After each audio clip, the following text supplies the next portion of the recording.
इस समय हम मेरठ के खेड़ा गांव में हैं और यहां पर अलग तरीके के बैनर्स नजर आ रहे हैं। सीधा सीधा लिखा हुआ है भारतीय जनता पार्टी का पूर्ण बहिष्कार। आखिरकार ऐसा क्या हुआ? क्योंकि यह राजपूतों का गांव है। यह इलाका सोम चौबीसी का इलाका माना जाता है, यानी यहां पर जो गांव हैं वो ज्यादातर राजपूतों के गांव हैं, क्षत्रियों के गांव हैं, ठाकुरों के गांव हैं। तो आखिरकार ऐसा क्या हो गया कि यहां पर विरोध पर लोग उतर आए हैं? तो तमाम लोगों से हम बात करेंगे, यहां पर जो लोग मौजूद हैं उनसे बात करेंगे। इस गांव की एक और बड़ी खासियत है।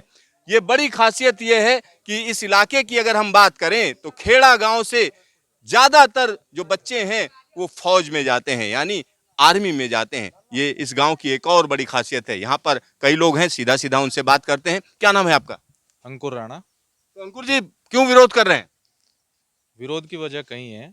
विरोध का मुख्य कारण है, एक तो हाई कमान का हम लोगों के लिए बिल्कुल ये मानिए नेगलेक्ट कर देना हमारे समाज को। दूसरा सबसे बड़ा कारण है ये जो गांव है, जिस गांव में आप खड़े हैं, ये गांव सोम चौबीसी का क्या, हमारा जो राजपूत वोट बैंक है 1,70,000 के करीब, हमारे मुजफ्फरनगर जो लोकसभा उसमें आता है, तो ये वो गांव है। इस गांव से जो डिसीजन होता है, सोम चौबीसी के इस गांव से, खेड़ा गांव से जो डिसीजन होता है, वो पुंडीर जो 28-30 गांव हैं, कछवाहा चौबीसी है और ये सोम चौबीसी है। तो यहाँ से जो पंचायत होगी, यहाँ से जो निर्णय होगा, पहले भी इतिहास में कई बार ऐसा हो चुका है। तो हमारा पूरा 1,70,000 वोट बैंक जो राजपूत वोट बैंक है, वो वहीं पर वही चोट करता है जो इस गांव से निर्णय लिया जाता है। तो हमारी जो नाराजगी है सरकार से कई चीजों पर है। गांव जैसे आप देख रहे हैं, इस गांव में, ये गांव माना जाता है, इतिहास है इस गांव का, इस गांव से बूढ़े बुजुर्ग यानी के बाबा से लेके पोते तक हर कोई देशभक्त है। यहाँ पर आप देखेंगे कि बच्चे से लेकर, जो बच्चा होता है, बच्चे का केवल एक ही कहना है कि मुझे कहाँ जाना है, आर्मी में। देशभक्त लोग हैं ये लोग। बाबा, उसका बेटा, ऐसे कई घर आपको मिल जाएंगे कि यहाँ पर सब आर्मी में है।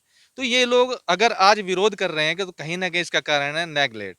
और ये जो युवा खड़े हैं, अब ये लोग इस चीज को सहन नहीं करेंगे। बहुत समय हो गया कि भाजपा भाजपा भाजपा। ये वो क्षेत्र है, ये वो गांव है कि जब भाजपा को कहीं कोई नहीं पूछता था, तो इस 24सी से रविंदर सिंह पुंडीर को इन लोगों ने 3 बार विधायक बनाया। और ये बात हाईकमान जानता है, अटल बिहारी वाजपेयी जी खुद इस बात को बोलते थे। तो ये वो लोग अगर आज ये विरोध में खड़े हैं, तो कहीं ना कहीं गलती हाईकमान या भाजपा की हम कहेंगे इसमें है। और विरोध इतना बड़ा है कि यहाँ पर जो सांसद हैं यहाँ से, संजीव बालियान जी, कहीं ना कहीं जातिवाद, बिरादरीवाद, कहीं ना कहीं इन लोगों का उत्पीड़न, इन लोगों ने उनका विरोध किया, काले झंडे दिखाए। संविधान है, संविधान के दायरे में रहकर आप काले झंडे आप किसी को भी दिखा सकते हैं, लेकिन इसका मतलब ये नहीं है कि आप उन लोगों के ऊपर मुकदमा करें, आप उन बच्चों के ऊपर मुकदमा करके उनका भविष्य खराब करें। तो इनके साथ वो सब हो चुका है। इसलिए आज हमारा समाज, इस गांव में कल पंचायत है, आप देखेंगे लगभग हमारे हिसाब से 2 से 2.5 लाख की भीड़ वहां पर होगी। नरोत्तम में हम लोगों ने पंचायत करके सरकार को चेताया था, सरकार नहीं मना पाई। सरकार की गलती, अब सरकार भुगतने के लिए तैयार रहे। तो यहाँ आप समझिए, आम चुनाव हैं और ऐसे में यह स्थिति है। क्या नाम है आपका? और अगर हम विरोध की बात करें तो किस तरीके का भेदभाव, जिसका आप लोग बता रहे हैं कि भेदभाव हो रहा है, तो उसके बारे में जरा हमें बताइए। मेरा नाम गौरव चौहान है। संजीव बालियान जो मुजफ्फरनगर के मंत्री हैं, जो अब अज्ञान नहीं होने की ख़त्म हो चुकी कहानी, उनके अंदर जातिवाद भरा हुआ है बहुत ज़्यादा। वो ज़्यादातर जाट जाट जाट जाट, हर चीज़ में जाट, नौकरी जाट, संपत्ति पे कब्जा कर रहे, अनसट, मतलब बहुत बुरा हाल है उनका हर तरीके से।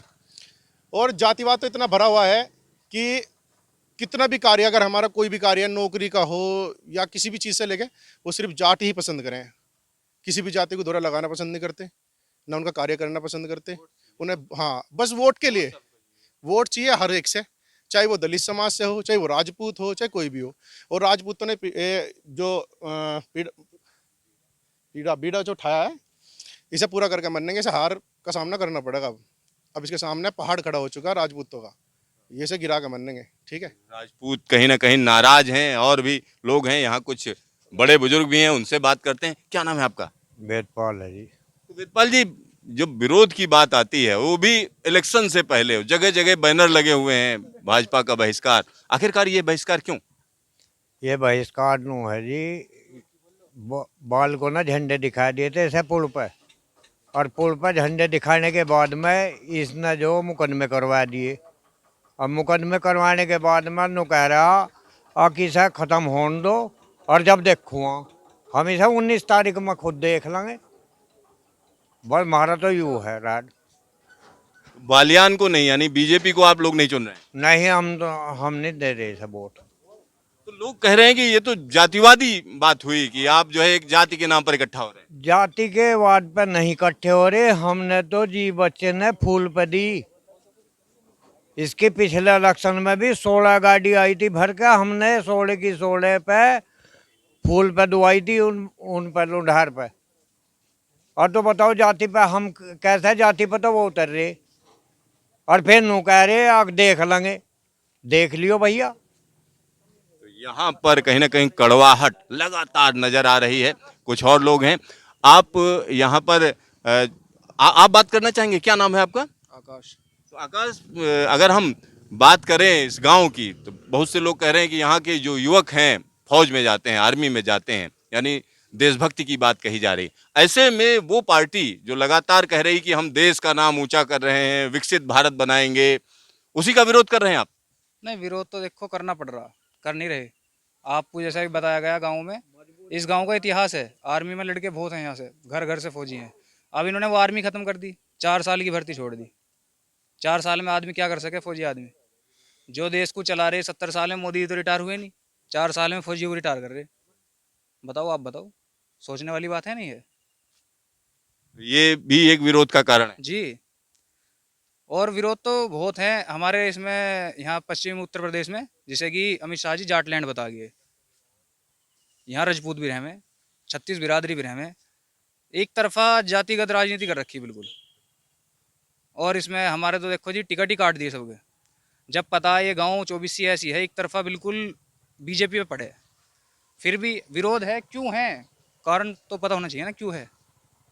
अच्छा, रोजगार की बात बार बार कही जाती है और खुद प्रधानमंत्री कहते हैं कि तरह तरह के रोजगार पैदा हो रहे हैं। तो उस तरीके के रोजगार मिल रहे हैं आप लोगों को? नहीं, रोजगार मिलते तो युवा ऐसे क्यों खड़े होते हैं? यहाँ देखो आप, रोजगार नहीं, सब बेरोजगार ही हैं बेचारे। भर्ती में जावे लट खावे, वहाँ कोडवर्ड चले भर्ती में। मुजफ्फरनगर की जो भर्ती आवे, बालक जो जाट आवे गंजे हो काम है, वही भर्तियों में। एक बड़ा आरोप लगा रहे हैं आप। नहीं, हम क्या लगा रहे हो तो पता ही है सबको, इतने युवा हैं, कोई बता देगा। तो यहाँ क्या कह रहे हैं? सही कह रहा है जी, जिस उम्र में नौकरी करनी चाहिए उस उम्र में हम अपने गांव में धक्के खाते फिर रहे हैं जी। देख लो तुम्हारे सामने है। आप क्या करते हैं? नौकरी करने लायक है नहीं, बिल्कुल बस भी। वीरान है जी, बेरोजगार। क्या नाम है? शक्ति सोम। क्या एजुकेशन है आपकी?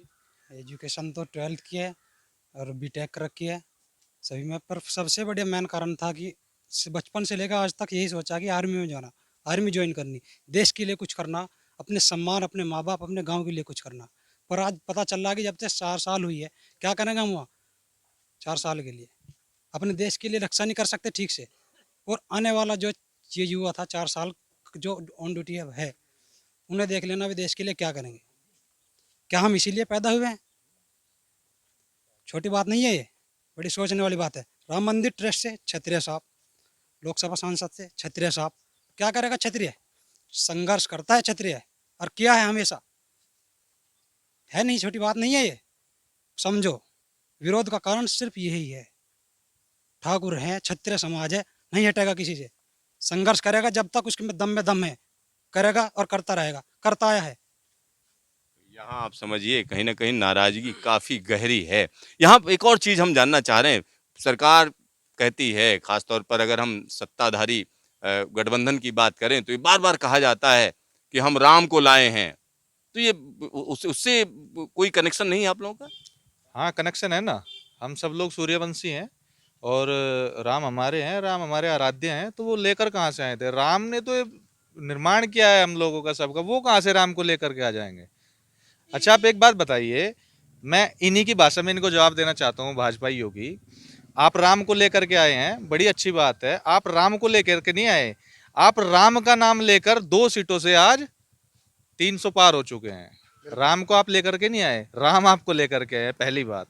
दूसरी बात, राम मंदिर जब बना, ठीक है, वहां पर क्षत्रियों के लगभग 108 गांव हैं, अयोध्या जिसको बोलते हैं, 108 गांव हैं, और वो सभी जो हैं रघुवंशी हैं, क्षत्रिय रघुवंशी हैं, जो डायरेक्ट जिनकी मतलब डिसेंसी जिसको बोलते हैं वो भगवान राम से है। उन सब ने जब से वहां पर हमला हुआ था उसके बाद सर की पगड़ी और पैरों की जूती नहीं पहनी कि जब तक हम मंदिर नहीं बना लेंगे अपने आराध्य का तब तक हम नंगे पैर रहेंगे, सर पर पगड़ी नहीं रखेंगे। इन लोगों ने क्या काम किया, इन लोगों ने वो जो अभी इन्होंने कमेटी बनाई ना राम मंदिर की, एक भी क्षत्रिय को उसमें स्थान नहीं दिया, एक भी क्षत्रिय को। तो ये कोई बात हुई? ठीक है, अच्छी बात है, आपने राम मंदिर पहली बात तो सुप्रीम कोर्ट ने बनाया है, इन लोगों ने नहीं बनाया। दूसरी बात, राम मंदिर जो है, राम मंदिर बनाने वाले ये कौन लोग हैं? राम मंदिर हमने बनाया, हमने तुम्हें वोट दिया, हमने तुम्हें मजबूत किया। जब आपको कोई कुत्ता नहीं पूछता तब हम आपको पूछते थे, हम आपको अपने पास बैठाते थे। मैंने आपको बताया ना कि यहाँ से रविंदर सिंह पुंडीर को 3 बार विधायक बना, तब इनको कोई जानता भी नहीं था, भाजपा इस देश में कहीं थी भी नहीं। ठीक है, चरथावल सीट पे पुंडीर है, पुंडीर राजपूत, वो भी सूर्यवंशी हैं। उन लोगों ने वहां से जो है लगातार इनको मतलब जीत दिलाई, तब इनको कोई नहीं पूछा। केवल राजपूत वोट बैंक था इनके पास और कोई था ही नहीं। राजपूत था, उसके बाद वैश्य समाज था, भूमियार समाज था, लेकिन भूमियार समाज और वैश्य समाज हमारी तरफ बहुत मतलब ज्यादा तादाद में नहीं। हालांकि भूमियार समाज आज के डेट में जो त्यागी बोलते हैं वो मुजफ्फरनगर पे आज की डेट में मजबूत स्थिति में 70,000 करीब है और वो हम लोगों के साथ मजबूती से खड़ा है। क्यों? क्योंकि कहीं ना कहीं उसकी भी उपेक्षा सरकार में हुई है, कहीं ना कहीं सरकार उसको भी जो है कहीं में गिनी नहीं रही है। क्यों? क्योंकि जो लोग विरोध नहीं कर रहे हैं उन लोगों को कहीं सुनी जाती नहीं है। इसलिए मेरा समाज आज मजबूती से खड़ा है और हम लोग इस बार ये दिखा देंगे इस गवर्नमेंट को कि राजपूत जो है, पश्चिमी उत्तर प्रदेश कोई जाटलैंड नहीं है, पश्चिमी उत्तर प्रदेश राजपूताना था, राजपूताना है और राजपूताना रहेगा। हमारी किसी जाति या किसी उससे कोई दुश्मनी नहीं है। लेकिन आप ऐसे नहीं है कि आप नेशनल मीडिया में आप बोल लोगे जाटलैंड जाटलैंड अमित शाह, अरे आप जातिगत राजनीति कर रहे हो, ऐसे थोड़ी आप बोल सकते हो। इससे तो आपका शुद्रलैंड बोल दो, वो बहुत ज्यादा है यहाँ, है ना। तो अगर आप बार बार एक जाति को जानबूझ क्योंकि वो जाति आपका विरोध कर रही है तो आपको उसको पक्ष में लेना, तो आप सबको नेगलेक्ट करके क्या बोल रहे हो जाटलैंड जाटलैंड जाट, इसका मतलब सीधा क्या है कि आप उनको साधने के लिए हम सबको नेगलेक्ट कर रहे हो। ये नहीं चलेगा। तो अंकुर जी जो बात कह रहे हैं वो अपने आप में बड़ा मायने रखती है। अगर हम ये जानना चाह रहे हैं, चलिए बीजेपी का विरोध कर रहे हैं तो समर्थन किसका? समर्थन उसका ही होगा जो बीजेपी को हार दिला होगा, जो उसे हार का सामना करवाओगा, उसका समर्थन खुला करेंगे सारे राजपूत, एक डब्बा वोट करेंगे। तो आप लोगों को अप्रोच नहीं कर रही है सत्तारूढ़ पार्टी? खूब, पर फायदा कोई नहीं है। अब मन बना लिया कि हार क्षत्रिय का करानी तीर है। निकल चुका, क्षत्रिय तीर अब निकल चुका है, अब तीर कभी वापस नहीं होता। और क्षत्रिय की जुबान है, नड़ोत्ता पंचायत में इन लोगों ने अपने आराध्य राम की कसम खाई है। जिस राम की अभी आप बात कर रहे थे कि राम से आपका क्या संबंध है, वहां कहा गया कि रघुकुल रीत सदा चली आई, प्राण जाई पर वचन न जाई। तो हम लोगों ने समस्त क्षत्रिय समाज ने वहां पर कसम खाई है कि भाजपा को वोट नहीं देंगे। और रही बात मुजफ्फरनगर सीट की, तो मैं आपके माध्यम से कहना चाहता हूँ संजीव बालियान चुनाव लगभग 1 से 1.5 लाख, अब हम उनका मार्जिन बढ़ा रहे हैं, 1 लाख वोटों से वो हार चुके हैं, हम उनका मार्जिन बढ़ा रहे हैं। और यहाँ से आप पूछ रहे हैं, अगर आप मुझसे पूछेंगे तो जहां तक मुझे मतलब मेरा समाज टोटल साइकिल पे जा रहा है हरेंद्र मलिक जी के साथ, और हरेंद्र मलिक को मजबूत कर रहे हैं हम लोग, क्योंकि हरेंद्र मलिक एक तरफा चुनाव जीत रहे हैं यहाँ से। संजीव आप भाई, आपका ढेर सारा धन्यवाद। आपका भी धन्यवाद। यहाँ आप समझिए पूरा का पूरा गांव विरोध में खड़ा है, जगह जगह पर बैनर लगे हुए हैं, बीजेपी के बहिष्कार की बात कही जा रही है। और ये टीस है कहीं ना कहीं गांव के अंदर, लोगों को लग रहा है कि जातिवादी राजनीति के चलते उनको नेग्लेक्ट किया जा रहा है और उसकी ये परिणति कही जा सकती है। और ये काफ़ी क्रूशियल मौका है क्योंकि एक एक वोट जहाँ पर काउंट कर रहा हो वहाँ पर अगर इस तरीके का विरोध होता है तो निश्चित तौर पर एक चिंता की बात है। कैमरामैन शकील अहमद के साथ सिद्धार्थ, न्यूज स्टेशन खेड़ा गांव, मेरठ।